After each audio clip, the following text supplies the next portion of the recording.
गई। 2023 से मैंने कंटेंट क्रिएटर जो अपना जो है वीडियो बनाना चालू किया था, लेकिन बिना अभी भी मेरी आंखें उस तरफ जा रही है भाई, कोई देख ना ले।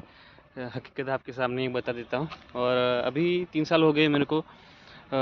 2022-23 से चालू किया था, 23, 24, 25 3 साल कंप्लीट हो चुके, लेकिन मैंने जो है ज़्यादा ध्यान नहीं दिया सोशल मीडिया पे। और अब जाके जो है मेरे को ठोकरें मिल रही है, तब धीमे धीमे पता चल रहा है। और मेरे साथ वालों ने जिसने चालू किया था गाइस, वो 1.5-2 लाख सब्सक्राइबर करके लेके साथ में बैठे, और अभी अपनी लाइफ में जो है ज़्यादा स्ट्रगल उसकी लाइफ में रहा नहीं, और मतलब उसकी लाइफ जो है सेट हो गई बिल्कुल। और जब मैंने और उन लोगों ने साथ में चालू किया था तो भाई मैंने मेहनत नहीं किया डिसिप्लिन के साथ, और आज जो है पछतावा हो रहा है भाई। 12 घंटे की जॉब कर रहा हूँ, आप देख सकते हैं हमारा टी शर्ट है।